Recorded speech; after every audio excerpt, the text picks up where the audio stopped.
श्री गुरु महाराज की जय। बोलो सांचे दरबार की जय। बोलो श्री नंगली निवासी भगवान की जय। बोलो श्री परमहंस दयाल महाराज की जय। बोलो श्री भाई जी महाराज की जय।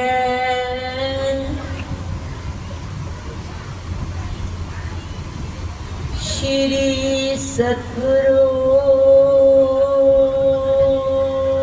देवाय नमः।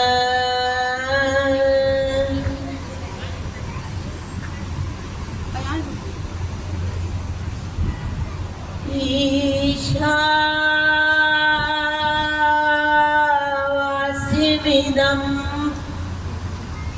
सर्वं यत्किञ्च जगत्यां जगत् तेन त्यक्तेन भुञ्जिता मा कस्य सिद्धनम्।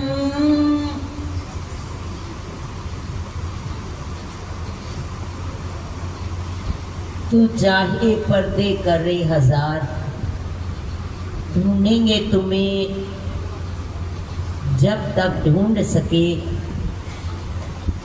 जब कभी दिल में आए तुम तो सुनाएंगे कैसे करते थे तेरा इंतजार। घूमते रहे यहाँ वहाँ, कहीं दिखाई ना दे। बहुत ढूंढने के बाद पता लगा कि कहाँ नहीं हो तुम, कण कण में तुम हो। आज ये वेला जहाँ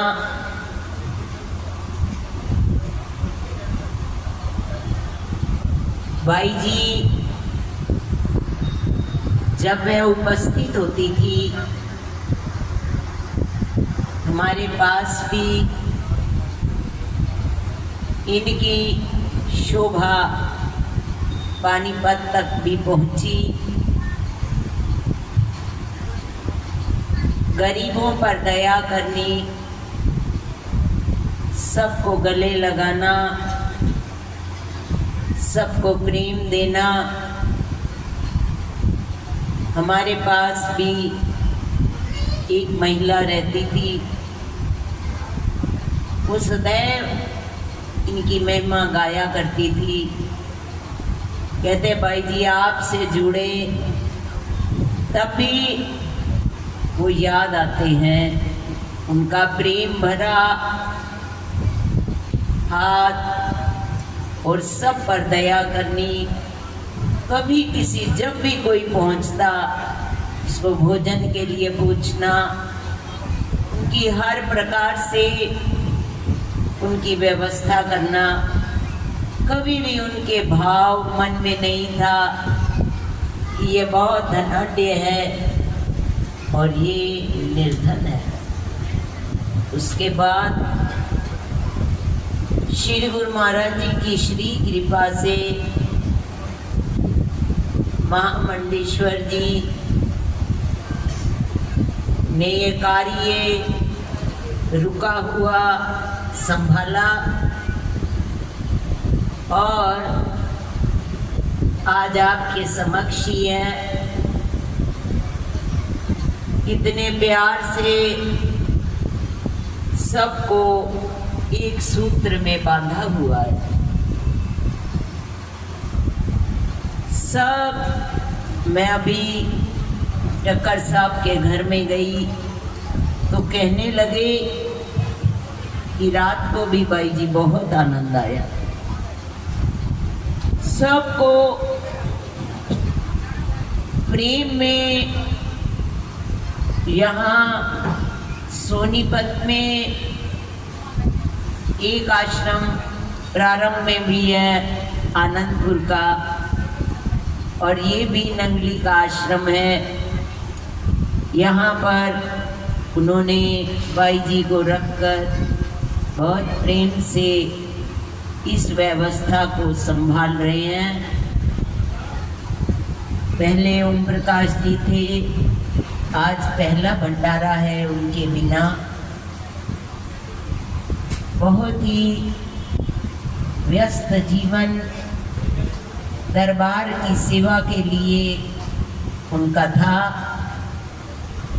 उन्होंने सदैव दरबार के हित के लिए जितना भी जीवन अपना व्यतीत किया, प्रभु चरणों में समर्पित किया। आज हम सब ये प्यार क्यों दिया जाता है आपको? झूठ मूठ खेले सचमुच होए, सचमुच खेले बिरला हुए। आपको सीधा बता दिया जाए, वैराग्य की सीढ़ी पर चढ़ जाओ तो कोई नहीं चढ़ेगा। कोई आता है यहाँ पर अपने कष्ट निवारण करने के लिए, कोई चलिया उठाता है, कोई सेवा करता है, कोई तन से मन से धन से दरबार की सेवा करता है। ये प्यार की डोर ही तो है जो हमें अपने संग संग रखा हुआ है। ये प्यार की डोर ही तो है जो हमें उनसे नाराज करता है। ये प्यार ही तो है जो हीरे की तरह चमकता है। ये प्यार ही तो है जो हमें डांट भी खानी पड़ती है। ये प्यार ही तो है जो सब भूल जाने को दिल करता है। ये प्यार ही तो है सब खो जाने को दिल करता है। ये प्यार ही तो है जिसमें आंखों से आंसू छलकते हैं। हम आज के दिवस में उनकी स्मृति के बहाने श्री नंगली दरबार जो तपस्थली है, जहाँ पर श्री गुरु महाराज जी साकार रूप में विद्यमान है, परंतु वहाँ पर विद्यमान होते हुए भी वे प्रत्येक घट में, प्रत्येक घर घर में उनका अस्तित्व विद्यमान है। जिसने भी प्रेम से बुलाया, जिसने भी उनको चाहा, उसके एक बार बुलाने से, एक बार हृदय से की गई पुकार उन तक अवश्य पहुंच जाती है। हमारी कमी है, कलयुग का घोर प्रकोप है, माया का फंद है, जिसमें खोकर हम उसकी ओर बैठने का हमारा मन ही नहीं करता। ये सत्संग ही है जो हमें किसी बहाने उसके चरणों में बैठने का सुअवसर प्रदान हो जाता है। संग का बहुत प्रभाव होता है। एक व्यक्ति के यहाँ दो पोते थे, दोनों बहुत सुंदर। वह वृद्ध हो गया। वह कहने लगा इसको बेच दूं, कोई ले ले, इसकी संभाल कर लेगा। वह ले जाता है उसको देने के लिए। तो एक दोनों जुड़वा भाई थे, एक तो कसाई ले लेता है और एक संत ले लेता है। कसाई हर रोज मारो काटो पकड़ो केवल यही सुनता है, और संत हर रोज राम राम, सुबह उठकर भगवान का भजन करना और प्रभु के नाम का स्मरण करना, वही सुनते रहता था। और सुबह उठकर वे यही प्रार्थना बोला करता था, जागो भोर भई, राम राम जपो, वेला जाने वाला है, फिर हाथ नहीं आने वाला। संत से पढ़ कर एक दिन राजा वहां से गुजरता है। तो राजा की माँ बड़ी बीमार रहती है। तो किसी ने कहा कोई राम राम जपे, उसको ये तोता दिखाई देता है, वह ले जाता है। वह राम राम राम राम बोलता रहता है। और इधर कसाई का तोता मारो काटो पकड़ो। एक दिन वह राजा को बेचने जाता है, कहने लगा जो तुम्हारे पास तोता है वह तो लाख का है, और जो मेरे पास तोता है वह तो 1 कोटी का है। सच में वो रखता है दोनों तोतों को। तो एक तोता तो है भाई भाई, वो राजा सो रहा है और सुबह वह बोल रहा है, प्रातः काल भई भोर भई उठो, राम राम जपो, फिर ये बेला हाथ नहीं आने वाला। और वह प्रार्थना कर रहा है, इधर सोचता है इसका मोल क्या है। ये सत्संग इसी बहाने यहाँ आश्रम में रखा जा गया है। हम सब मिलकर भगवान की स्तुति गान में जब हम जुड़ जाते हैं वास्तव में, तो प्रभु अवश्य ही प्रकट होना पड़ता है उनको। हमारे भावों को देखकर इस समय जब हम भजन बोलते हैं या सत्संग कीर्तन करते हैं, तो हमारे सब विचार हटकर प्रभु के चरणों में जुड़ जाते हैं। एक बार एक स्टेशन पर एक व्यक्ति उतरा, कहने लगा कि कोई है जो मेरा बोझा उठा लेगा।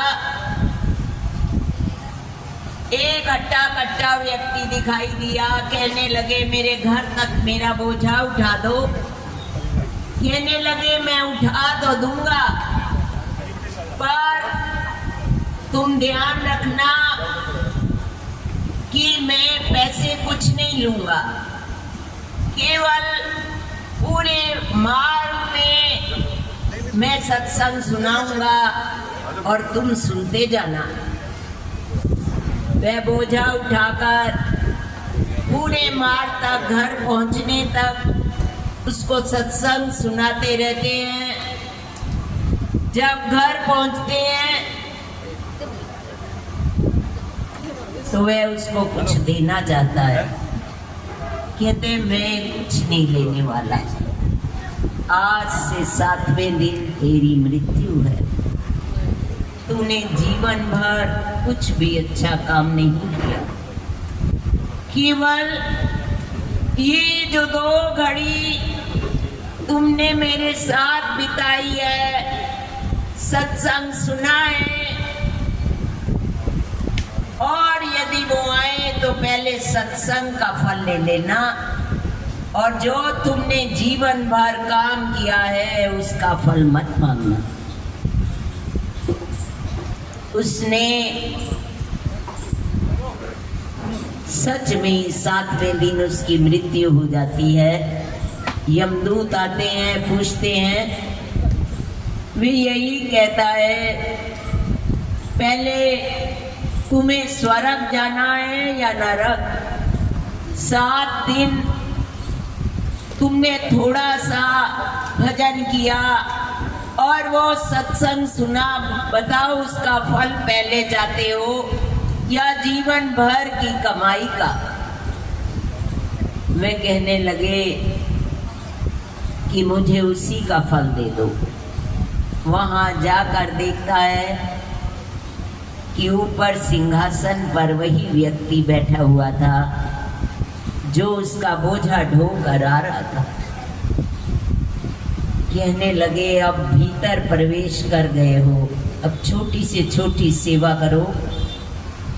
याद रखना वो भीतर आ नहीं सकते, और चाहे कितना बुलाते रहे तुमने बाहर नहीं जाना। केवल कुछ देर के सत्संग ने उसको कितना फल दे दिया।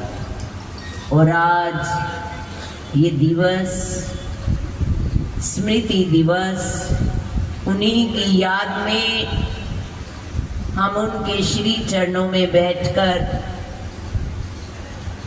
सानू याद रखना, किसी भी बहाने दाता सानू याद रखना, किसी भी बहाने हम उनके चरणों में बैठे हैं। इस सत्संग का जो भाव से उनके चरणों में बैठता है, जो दिल हर ख्याल से हटाकर प्रभु के चरणों में 2 घड़ी लगा देता है, उसका अखंड फल मिलता है। और यही उनके चरणों में हम मांगे कि ये सत्संग का प्रवाह दिन दुगनी रात चौगनी बढ़ता रहे। इसी प्रकार संगत बैठकर श्री गुरु महाराज जी के श्री चरणों में अपने मन के सभी भावों को अर्पित करते हुए उस आनंद को प्राप्त करें जिसके लिए मानव जन्म मिला। बोलो जयकारा, बोल मेरे